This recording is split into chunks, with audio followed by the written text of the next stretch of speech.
जय हिंद प्यारे बच्चों। स्वागत है आपके अपने YouTube channel summer study point में। आज की क्लास में हम क्लास 10th के मैथ का पहला चैप्टर यानी रियल नंबर के अंतर्गत एक्सरसाइज 1.1 सॉल्व करेंगे। कुछ लाइंस जो हम सभी को प्रेरित करेंगी आगे बढ़ने के लिए, जैसे don't change your path because of peoples criticism because success comes from courage not from same. अर्थात लोगों की निंदा से परेशान होकर अपना रास्ता न बदलना, क्योंकि सफलता शर्म से नहीं साहस से मिलती है। इस बात का ध्यान रखना हमें। क्वेश्चन नंबर 1 क्या कह रहा है? Express each numbers as a product of its prime factors. इसका मतलब क्या हुआ? निम्नलिखित संख्याओं को अभाज्य गुणनखंडों के गुणनफल के रूप में व्यक्त कीजिए। तो हमें क्या करना है? इसका 140 का फैक्टराइज करना है। तो हम इससे करेंगे 2 7 जा 14 और 2 0 जा 0, फिर 2 से कट जाएगा, 2 3 जा 6, 2 5 जा 10, ये 5 से कटेगा, 5 7 जा 35, 7 1 जा 7। इसका जो फैक्टराइज है यहाँ लिख लेना है, 2 multiplied by 2 multiplied by 5 multiplied by 7। इसको हम दूसरे तरीके से भी लिख सकते हैं, जैसे 2 कितनी बार है? 2 बार है, 2 की power 2 multiplied by 5 multiplied by 7। इस तरीके से ये क्या हो जाएगा बच्चों? ये आपका आंसर हो जाएगा। सेम मेथड इस क्वेश्चन को करना है, कटेगा 2 से, क्योंकि लास्ट में क्या है? 6 है।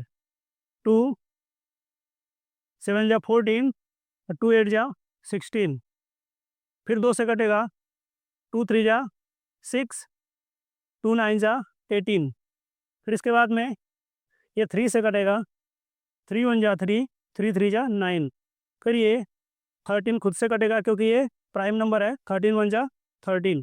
इसको हम क्या लिखेंगे बच्चों? 2 multiplied by 2 multiplied by 3 multiplied by 13। या हम इसको क्या लिख सकते हैं? 2 2 बार है तो 2 की power 2 multiplied by 3 multiplied by 13। ये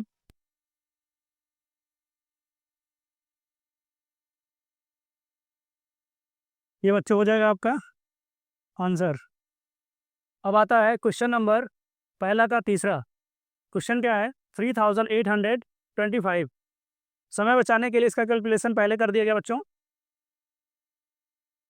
जैसे 3 1 जा 3, 3 2 जा 6, बचा यहाँ पे 2, फिर हो जाएगा 22, 3 7 जा 21, यहाँ पे बचेगा 1, 3 5 जा 15। इस तरीके से ये पूरा डिवाइड हो गया। यहाँ पे क्वेश्चन लिखा जाता है बच्चों, ध्यान रखना है आप सभी को। 3 4 जा 12, 3 2 जा 6, 3 5 जा 15, 5 8 जा 40, 5 5 जा 25, फिर ये 5 से कटेगा, 5 1 जा 5, यहाँ पे बचेगा 3, 5 7 जा 35, 17 प्राइम नंबर है, 17 1 जा 17। इन सभी फैक्टर्स को हमें यहाँ पे लिख लेना है। 3 multiplied by 3 multiplied by 5 multiplied by 5 multiplied by 17। ये इसको हम ये भी लिख सकते हैं, 2 बार है 3 की पावर 2 मल्टीप्लाइड बाई 5 2 बार है, 5 की पावर 2 मल्टीप्लाइड बाई 17। ये आपका आंसर हो जाएगा। इस तरीके से अगला क्वेश्चन देखेंगे, 5005। 5 को 1 से डिवाइड करेंगे, 5 1 जा 5, 5 0 जा 0, 5 0 जा 0, 5 1 जा 5। इस तरीके से 7 1 जा 7, यहाँ पे बचा 3, 7 4 जा 28, यहाँ पे बचा 2, 7 3 जा 21। इस तरीके से 11 1 जा 11, बचेगा यहाँ पे 3, 11 3 जा 33। 13 प्राइम नंबर है, यानी कि अभाज्य संख्या है, किसी से नहीं कटेगा। 13 1 जा 13। जो भी फैक्टर्स निकले हुए यहाँ पे हमें लिख लेना है। 5 multiplied by 7 multiplied by 11 multiplied by 13। ये रहा आपका आंसर। आते हैं नेक्स्ट स्लाइड पे। इस तरीके से आपका ये लास्ट क्वेश्चन है।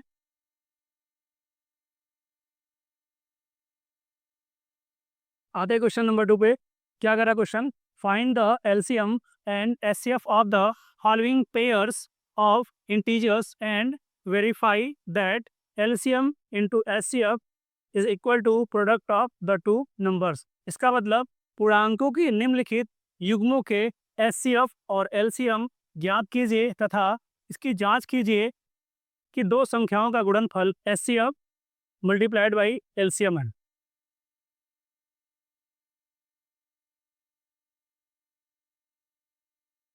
तो देखते हैं 26 और 91 का। तो देखते हैं 26 और 91 का फैक्टर करेंगे। 26 2 मल्टीप्लाइड बाई 13 हो जाएगा, 91 7 मल्टीप्लाइड बाई 13 हो जाएगा। जैसे क्वेश्चन नंबर 1 में बताया गया है, इस तरीके से आप लोग इसको निकाल सकते हैं।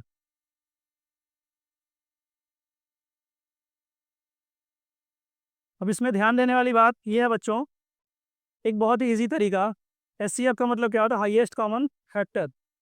जो कॉमन हो वो आपका क्या हो जाएगा, एचसीएफ हो जाएगा।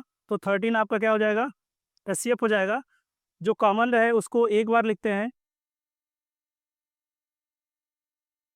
जो कॉमन रहे उसको एक बार लिखते हैं। इसके बाद में जो बची हुई संख्या होती है 2 मल्टीप्लाइड बाई, इसको मल्टीप्लाई करने पे 182 यानी कि 182 आ जाएगा। अब वेरीफाई करने के लिए क्या करना पड़ता है, इसमें क्वेश्चन में दिया है HCF multiplied by LCM is equal to product of number. मतलब संख्याओं का एलसीएम और एचसीएफ मल्टीप्लाई करेंगे और वो किसके बराबर होना चाहिए, दोनों संख्याओं के गुणनफल के बराबर। एचसीएफ हमने क्या निकाला है 13, एलसीएम हमने क्या निकाला है 182, नंबर क्या हमने लिखा है 26 मल्टीप्लाइड बाई 91। इसको मल्टीप्लाई करने पे 2366 हो जाएगा, इसको भी मल्टीप्लाई करने पे 2366 ये हो जाएगा। इसका मतलब एलसीएम और एचसीएफ दोनों क्या है, बराबर है।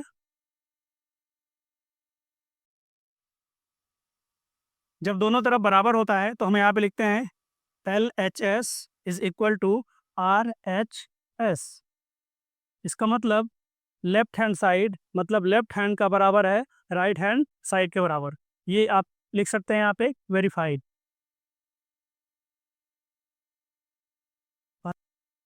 आते हैं क्वेश्चन नंबर दूसरे क्वेश्चन में। 510 का फैक्टर करेंगे 2 multiplied by 3 multiplied by 5 multiplied by 17 होगा। 92 का फैक्टर करेंगे तो 2 मल्टीप्लाइड बाई 2 मल्टीप्लाइड बाई 23 हो जाएगा। इसमें हम देखेंगे जो कॉमन है उसको ले लेते हैं, कॉमन इसमें क्या है 2, और इसमें कॉमन नहीं है और कॉमन होता तो उसको भी हम एचसीएफ में मल्टीप्लाई कर लेते। तो जो कॉमन है उसको हम यहाँ पे लिख लेंगे, वो हो जाएगा एचसीएफ। और एलसीएम में मैंने आपको बताया था जो कॉमन होता है उसको एक बार लिखा जाता है, बाकी बची हुई संख्याओं को लिख लिया जाता है। इसके बाद में यहाँ पे 2 लिख लिया गया, इसके बाद में यहाँ पे 3 लिख लिया गया, इसके बाद में यहाँ पे 5 लिख लिया गया, फिर यहाँ पे 17 लिख लिया गया, इसके बाद में 23। जब इसको मल्टीप्लाई किया जाता है 23460 इसका आ जाता है एलसीएम।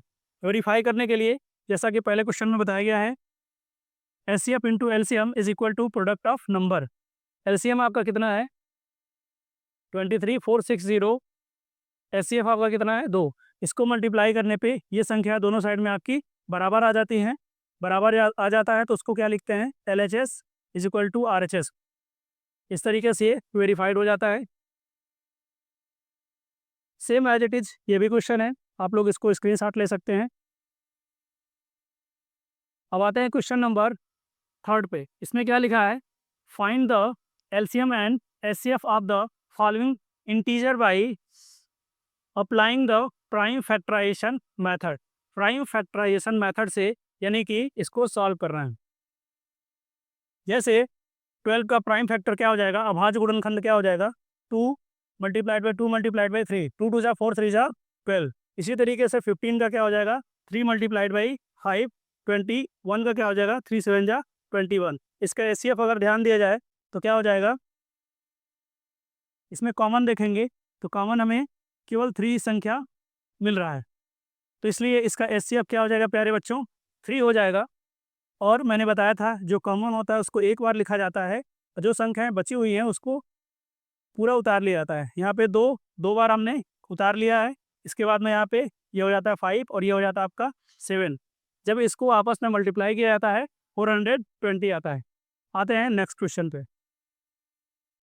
क्वेश्चन नंबर 3 का दूसरा क्वेश्चन, 17, 23 एंड 29 का क्या निकालना है इसमें? प्राइम फैक्टराइजेशन मेथड से इसका एलसीएम और एचसीएफ निकालना है।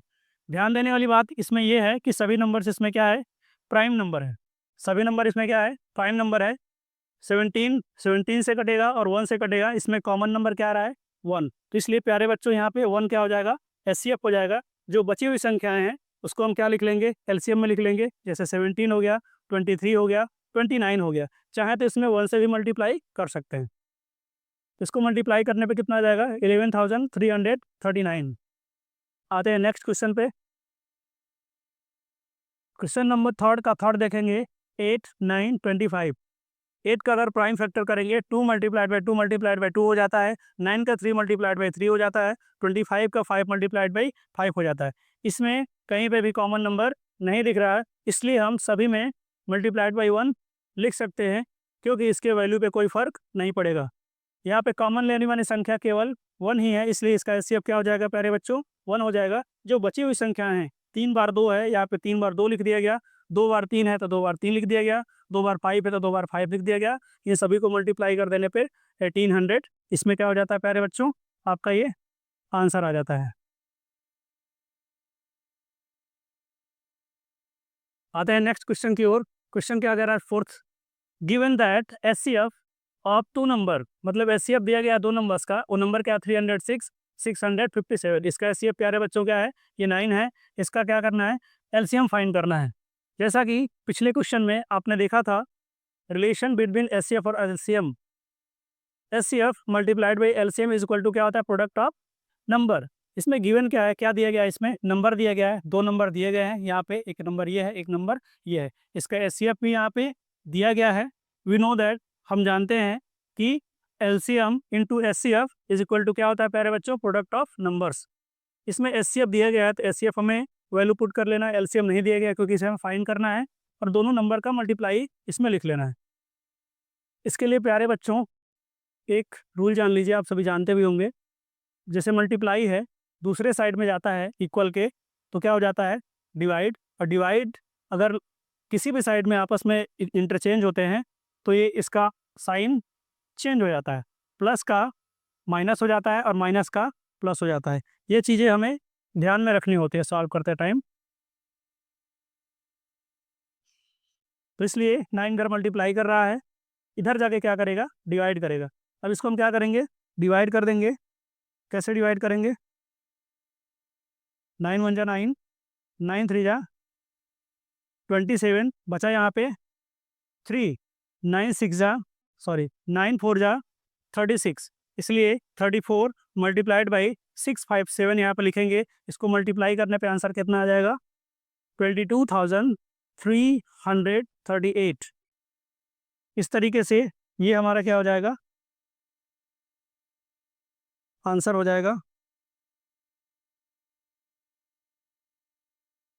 अब आते हैं नेक्स्ट क्वेश्चन की ओर। क्वेश्चन नंबर 5, ये बहुत इंपॉर्टेंट क्वेश्चन है, पेपर में पूछा गया है। चेक वेदर 6 की power n can and with the digit 0 for any natural numbers n। इसमें क्या करना है? जांच कीजिए कि क्या किसी प्राकृतिक संख्या n के लिए संख्या 6 की पावर n का अंक 0 पर समाप्त हो सकता है। कहने का मतलब ये है कि जैसे मान लीजिए कोई संख्या है, इस पर नेचुरल नंबर का मतलब क्या आता है? 1 2 3 4 डॉट डॉट डॉट, कोई भी नंबर, कोई ऐसा नंबर इस पर रखा जाए कि इसका वैल्यू क्या आ जाए? 0 आ जाए। लास्ट डिजिट क्या आना चाहिए? 0 आ जाए। इसके लिए हमें क्या करना होगा? कुछ कॉन्सेप्ट को समझना होगा। जैसे a number ends with 0 only if it has 2 and 5 is equal to 10 as a factor।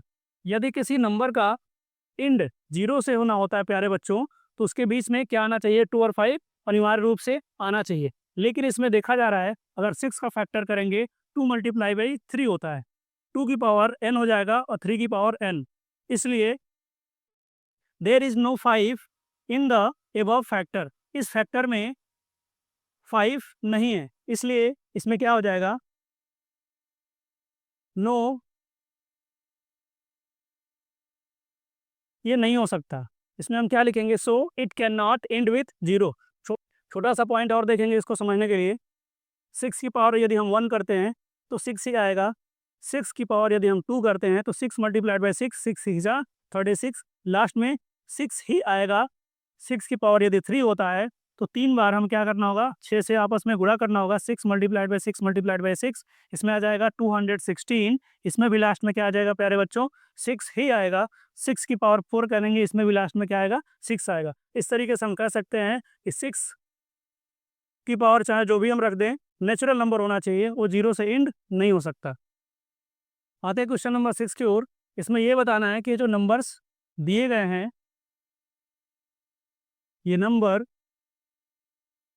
क्या अभाज्य संख्या है या भाज्य संख्या है, इसको बताना है। तो इसको करने के लिए क्या करना होगा, इन नंबर्स को सबसे पहले इस वाले नंबर को यहाँ पे मैंने लिख लिया है 7 multiplied by 11 multiplied by 13 plus 13। इसमें यदि आप देखेंगे तो यहाँ पे दो टर्म दिख रहे हैं, इसमें हम 13 कॉमन ले लेंगे तो क्या बचेगा यहाँ पे 7 multiplied by 11 multiplied by 1 plus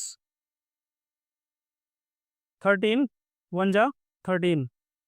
फिर आप देखेंगे 13 मल्टीप्लाइड बाई 11 7 जा 77 प्लस 1। यहाँ पे हो जाएगा 13 मल्टीप्लाइड बाई 78। इसमें 2 नंबर मिल रहा है, इसमें 2 फैक्टर मिल रहा है, इसमें हम मल्टीप्लाइड बाई 1 भी लिख सकते हैं। तो यहाँ पे हम देख रहे हैं प्यारे बच्चों कि यहाँ पे 3 फैक्टर है, इसलिए हम इसको कह सकते हैं कि यह प्राइम नंबर नहीं बल्कि ये क्या है, कंपोजिट नंबर है। क्या बोलेंगे, सेम एज इट इज़ इस क्वेश्चन को करना है। इसमें भी 2 टर्म है, इसमें हम देख रहे हैं कि 5 कॉमन है तो 5 हम बाहर ले लेंगे, जो भी बची संख्या है यहाँ पे हम लिख लेंगे और 5 1 जा 5 यहाँ पे हम लिख लेंगे। 5 1 जा 5, 5 ब्रैकेट हम लगा देंगे। इन सभी संख्याओं को मल्टीप्लाई करने पे 1008 आता है और 1 का हम वैसे 1 उतार देंगे। अब इसको हमें ऐड करने पे क्या हो जाएगा, 1 0 0 1 0 0 9। इसके आगे हम मल्टीप्लाइड बाई 1 लिख सकते हैं। इस तरीके से प्यारे बच्चों इसमें भी 3 फैक्टर हो जा रहा है, इसलिए ये भी नंबर क्या है, कंपोजिट नंबर है, प्राइम नंबर नहीं है, मतलब भाज्य संख्या है। आते हैं नेक्स्ट क्वेश्चन की ओर, और ये आपका लास्ट क्वेश्चन है। There is a circular path around a sport field. Sonia takes 18 minutes to drive 1 round of the field while Ravi takes 12 minutes for the same. Suppose they both start at the same point and at the same time and go the same direction. After how many minutes will they meet again at starting point? Question देखने में बहुत ही बड़ा लग रहा होगा, लेकिन ये answer बहुत ही छोटा है, सोल्यूशन इसका बहुत ही छोटा है। क्वेश्चन क्या कह रहा है, यहाँ पे सोनिया है और एक रवि हैं, दोनों क्या करते हैं, इसको चक्कर लगाते हैं। एक क्या है, कौन सा फील्ड है ये, एक मैदान है, क्रिकेट या खेल कूद का मैदान है। सोनिया कितने मिनट में एक चक्कर पूरा करती है, 18 मिनट में। जैसे यहाँ से लेकर यहाँ तक आते हुए इसको 18 मिनट लगता है, जबकि रवि को यहाँ से एक राउंड आने में उसको कितना मिनट लगता है, 12 मिनट लगता है। क्वेश्चन ये पूछ रहा है कि अगर एक साथ दोनों चलते हैं तो कितने मिनट में दोनों एक साथ मिलेंगे। तो ध्यान दीजिएगा, इसका हमें क्या करना पड़ेगा, एलसीएम निकालना पड़ेगा। तो हम क्या करेंगे, 18 और 12 का एलसीएम निकालेंगे। 18 का क्या हो जाएगा, 2 मल्टीप्लाइड बाई 3 मल्टीप्लाइड बाई 3। इसका फैक्टर करेंगे तो 2 मल्टीप्लाइड बाई 2 मल्टीप्लाइड बाई 3। इसमें हम देखेंगे इसमें 2 कॉमन है, इसमें 3 कॉमन है। जो कॉमन है 2 कॉमन है, एक बार लिख लिया गया, 3 कॉमन है, एक बार लिख लिया गया। इसके बाद में जो बचे हुए नंबर उसको भी लिख लिया गया। यहाँ पे 2 है और यहाँ पे क्या है, 3 है। इसको मल्टीप्लाई करने पे कितना आ जाता है, 36 मिनट। इसका मतलब ये हुआ कि 36 मिनट बाद वो फिर एक बार एक ही पॉइंट पे मिलेंगे। यहीं पे एक्सरसाइज 1.1 फिनिश यानी समाप्त होता है। आपसे रिक्वेस्ट है, कम समय में ज़्यादा चीज़ें देने का प्रयास किया गया है, इसे एक बार रिवीजन कीजिएगा और कमेंट सेक्शन में ज़रूर बताइएगा कि आपको यह क्लास कैसा लगा। तब तक के लिए जय हिंद।